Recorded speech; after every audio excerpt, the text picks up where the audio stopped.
Gamers, I bet you thought it was just going to be a little mini festival patch. Oh, pumpkins.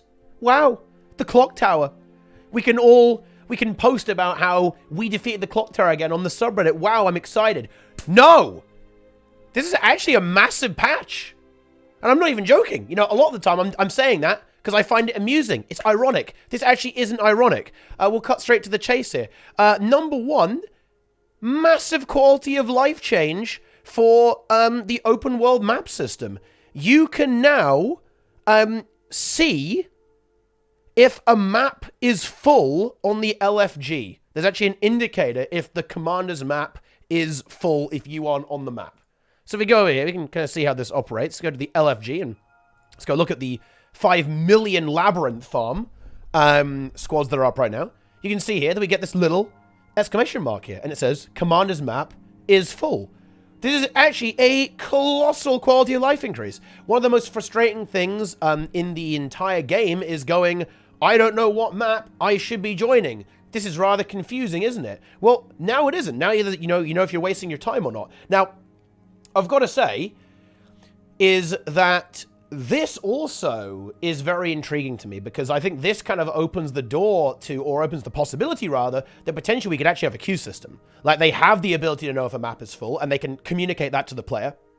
I wonder if they could actually extend this further so you could queue or see how many people are basically in line trying to join through some kind of queuing system. Because this would mean that you know if you're kind of wasting your time, then you can go join another map or start another map. Because right now, we're in this kind of weird situation where if people will kind of like sit around AFKing trying to spam join in, but if they knew that there was no hope because the map is like giga full with a long queue, then I think that would actually incentivize a very positive behavior to say, hey, I'm either going to go somewhere else and not AFK, right? Because AFKing in general is not really helping anything, is it, right? Or say, oh, we're not getting in there. Well, I guess we better actually get something going here. I think there's a lot of potential for some really good quality of life and some positive outcomes in player behavior because of systems like this that could be built on. I absolutely love this. And I've got to say, if they paired this with some improvements to the actual LFG system, I mean, look, that's quite a lot of tabs. This would be a really, really cool area of the game for them to explore. And this is also something that's worth noting. This is probably the work of the general game improvement team. Like a little tweak here, a little tweak there. Because we see another one too. Again, we've got 8 slot bags when you play through the story. That's actually a big deal, very noticeable. Inventory management, big pain in the ass in this game. So upgrading that is actually going to really improve the new player experience. More importantly than that, we also have, where's the other one? You can now use all of your, items in your bank will now be visible and available for use in the Mystic Forge interface. That is really convenient when you're Mystic Forging stuff, because again, you're going to have loads of items in your bank, particularly if you have a large bank. That means you can just talk to the Mystic Forge to instantly access that, just like crafting. Basically, it's the same as crafting now. This also means you can use the Mystic Forge conduit anywhere to also do this, and then you'll kind of have access to your bank through the Mystic Forge. That also makes that item a little bit more valuable, a little bit more interesting. But yeah, some really, really nice quality of life options here and just little bits of world polish. Really, really big deal. Love to see that. And I cannot wait to see if they actually develop the LFG more and improve squad functionality throughout the game, because that is one of the main pain points in the game, this kind of map system and queuing system. That would be very, very good indeed. We love to see it. Now, I am actually being told that the bank thing is a bit of a pain because it fills your entire interface with the bank. And there's no search functionality. So, team, might want to look at that, right? That's probably a little bit pain. In fact, that sounds extremely pain. So, might need a little bit more work there. That might be a little bit, needs a little bit more. Aside from that, of course, we have all the Halloween stuff there. It's back. It's wonderful. You love to see it. Something that is worth noting, actually, that I'll kind of throw in here as a bit of a bonus. We've got some pretty insane deals on the gem store. One, Candy Corn Gobbler. One of the best gem store items. Convert gold, buy it. Buy gems, buy it. It basically just allows you to turn candy corn into boosts. Basically, XP boost, combo boost, magic find boost. Very good value, especially if you're looking to do World vs. World in PvP, because it improves your reward track gain there, which is a really, really big deal. Another thing that's also worth noting, actually, are actually all these sales. Look at all these sales on Living World, guys. Whoa. buy the story. The story is very good. It's also very useful for farming and unlocking stuff. So that's kind of like a little bit of a side meme there. Very exciting times. You love to see that. It's fantastic stuff. It really is. But we've also got some other stuff. It's not over. Some nice bug fixes here. These are mostly just like bug fix issues. So the problem here was that you were still getting stability in PvP and World vs. World instead of protection, but with the lower cooldowns. That was kind of busted. This had like a bug tooltip. Yeah, whatever. That's fine. But here is CMC's wrath.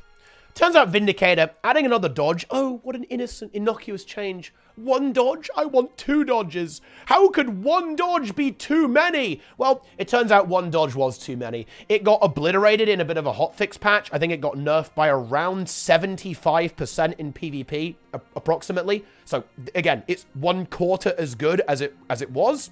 Turns out, actually still incredibly problematic in PvP.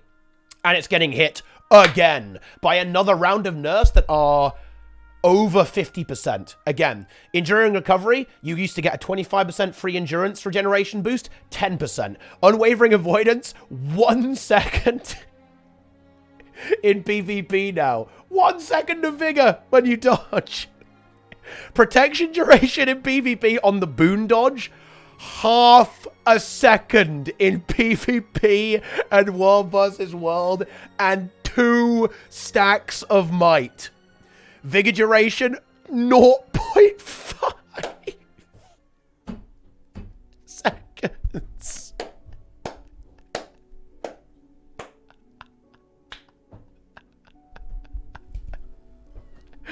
Revis Curse, 1 endurance. This used to be, what, 4, I think, in PvP? 70, just, you know, a little 75% nerf. Okay, you know, 75. Call of the Alliance. Endurance gain, down from 5 to 3 in PvP. This is the Call of the Alliance ability. This is what you get when you do Call of the Mist, Song of the Mist, rather, when you Legend Swap. This is the effect that activates. And then 1 endurance in PvP only per hit. And again, same thing with the 5 to 3 in PvP only. And before we talk about World vs. World here, I think it is really worth noting this is a cautionary tale on why it is very scary to have mechanics that affect your dodge roll. Because dodging is so important and such an integral part of the game, and such a kind of yes, no, like, do you have it or do you not? Now, having an extra dodge makes it like twice as good, right? But it's better than twice as good, actually, because you can kind of stock 2 of them together and then you can chain them together, and it gives you a lot more options. It makes you way more flexible if you have 2 dodges. But this is a bit of a design issue. To be honest, it's not a good idea. Or, well, it's okay in PvE, but in any competitive game mode, a mechanic like this is going to be so problematic and so hard to balance with 2 dodges that you have to bludgeon it, right? And I think that is something worth noting if ArenaNet are thinking about doing more elite specializations or maybe redesigning Vindicator down the line, because, wow, these are some of the most brutal nerfs you'll ever see. So, again, it's just really worth talking about here, I think. These nerfs are like 80%. That's how strong it is to have something that affects your dodge mechanic. Just kind of worth thinking about. That's how strong this really is. In World vs. World, I actually think the support build will actually probably still be somewhat playable. The problem is that you get so much endurance back from spamming Tree Song, from Energy Meld, from dodging on people to restore your endurance, from Energy Sigil because it's unnerfed or Stamina Sigil, for example, as well, that refills your endurance. You can just keep dodging.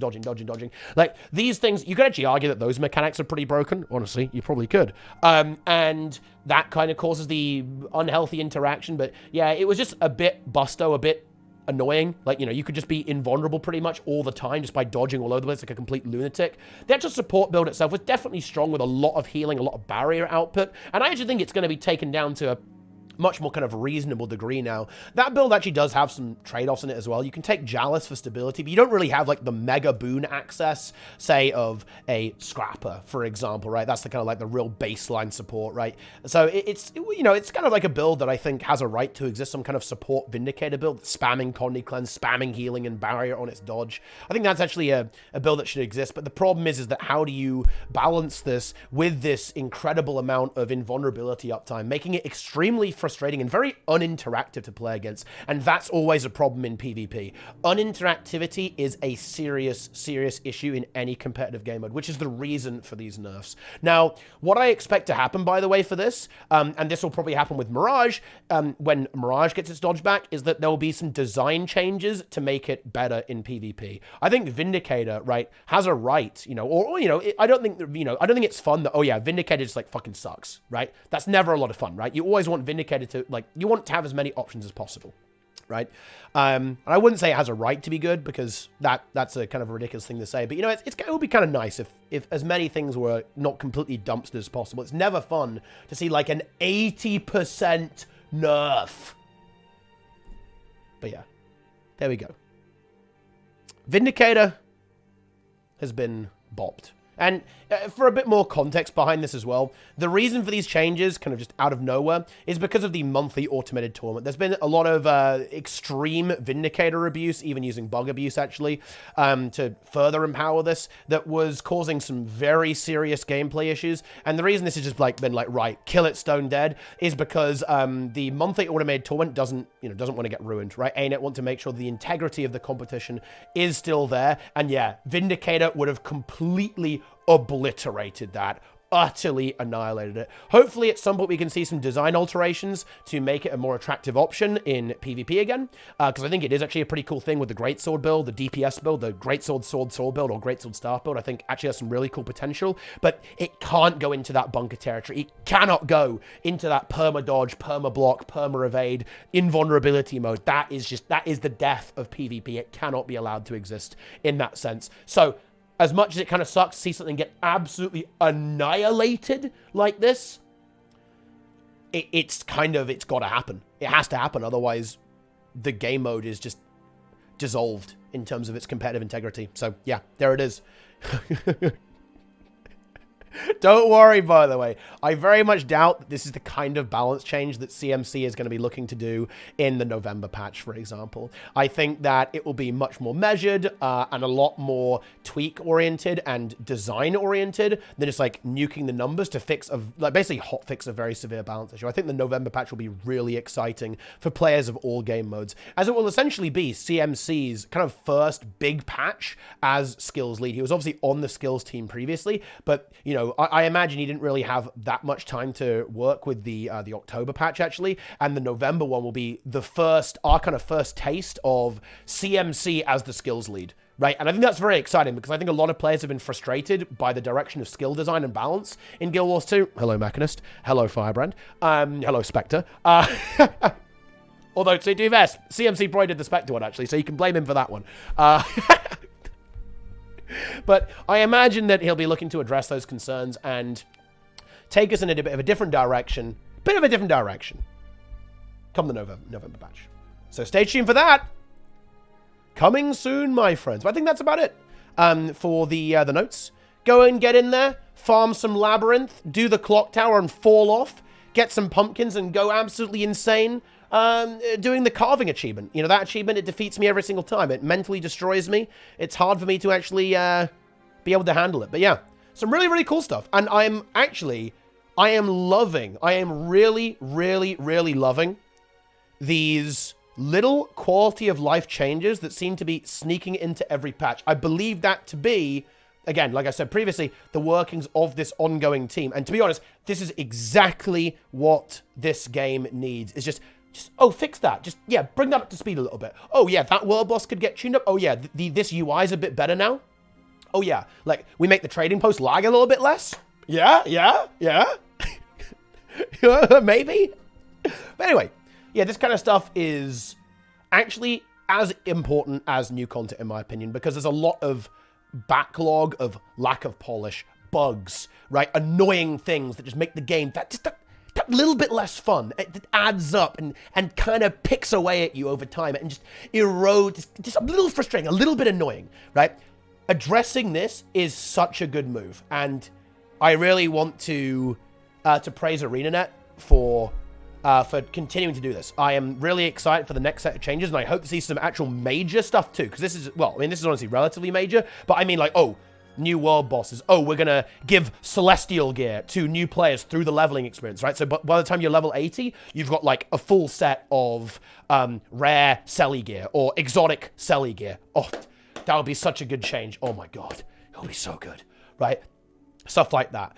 Maybe, I don't know, you could even make some stuff like making hero points like a little bit more challenging, or like addressing some of the power creep in the core game. You know, I played some of the core story recently, and yeah, you kind of just literally one-shot everything. The game's moved on a little bit, right? So I think just a little bit of world polish, really, really good. And I think this type of stuff really goes a long way. But yeah, that's it. That is the news, my friends. That is the news. Fantastic stuff. You know, I'm curious. If you're on YouTube right now, let me know. What do you think would actually be like a really good polish feature to be added to the game? A little bit, a little bit of a tweak, a little bit of a, tweak and a twizzle here and there to make something a little bit better, a little bit more convenient. Or what's that one thing that's pissing you off, right? That the improvement team could dig their teeth into. Nothing too unrealistic, but leave your comments below. And of course, make sure to like, comment, and subscribe, am I right? I'm just kind of reading from the script over here. Yeah, that's what we've got to do, right? Yeah, you need to do that. Do it now. Anyway, that's it. I'll see you guys next time. That's it. I'm out.